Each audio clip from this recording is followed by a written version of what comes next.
Mahāsutasoma Jātaka, Episode 1. Defilements in our minds can influence us to err into thought, speech and action, which by the law of karma must bring us negative retribution in times to come. Such retribution will bring difficulties or hardships to our life that will show up even when we manage to be born as a human being. In extreme cases, such retribution can lead us from riches to rags, or deprive us of house and home, as for example, a long time ago, when a king was reduced to cannibalism, banishment in the forest, and enmity from all.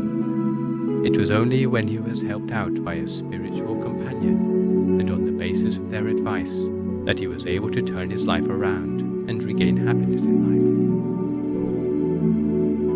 Even though a person may have done things in the past they regret later, but if they are open to the advice of others, they still have hope of becoming better people, withdrawing from danger, and finding a true refuge in life, just as with the account of the man-eater we told here from the Buddhist scriptures. Once upon a time in ancient India, there were two young men of similar age. Both were good-looking, but their skin and clothes were disheveled, because both had travelled long distances on foot from their respective homes. The two men met at an abandoned wayside hut. At first, they did not talk to each other because they had not been introduced. Later, though, having rested and eaten, they began to talk to one another. The older-looking of the two was Prince Sutasoma. He had a beautiful face, like the moon.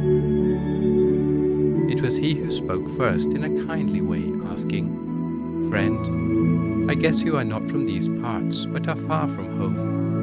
Pray, where are you from, and where are you going?" "I am from Benares, in the kingdom of Kasi, and I am on my way to Taxila. How about you?" "Indeed, you are far from home. Myself, I am from Indapata, in the kingdom of Kuru, and I am going to Taxila too. It may be that we both have the same purpose in going to Taxila. Can I assume that you are on your way to be educated in Master Disapamoka's school like I am?" "Yes, that is where I am going to. My parents have sent me to study the arts and sciences at Master Disapamoka's school," the younger man answered. Sutasoma observed the younger man's manner, and could discern that he was likely no commoner, so he inquired, "You are likely the son of a wealthy man, or a Brahmin, or perhaps are of royal blood?"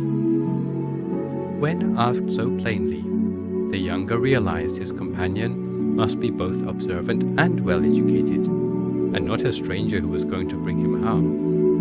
So he admitted, "Friend, I am Prince Brahmadatta, heir to the throne of Kasi. And to whom do I owe the pleasure?" "Since you are straightforward to me in revealing your identity, I should be similarly open. I am the son of King Gorapaya, of the kingdom of Indapata. My name is Sutasoma."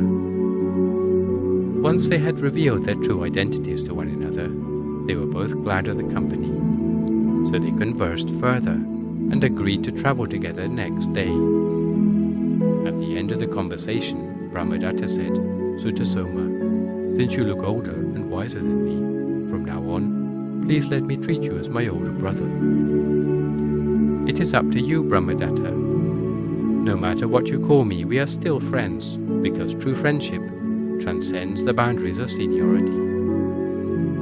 That night, both men slept soundly, exhausted by many days of travel. In the morning, having readied themselves for travel, they shared the remaining food for breakfast. Each showed the other the gold coin they had brought to pay for their tuition. Then they continued on their journey. When they reached a village at the beginning of the path to Taxila, they asked the locals for directions until they were certain of how to get to Master Disapamoka's school. Having been provided with the directions, they arrived at Taxila in the late afternoon, going straight to Master Dissapamoka's school and introduced themselves, declaring their intention to study with him.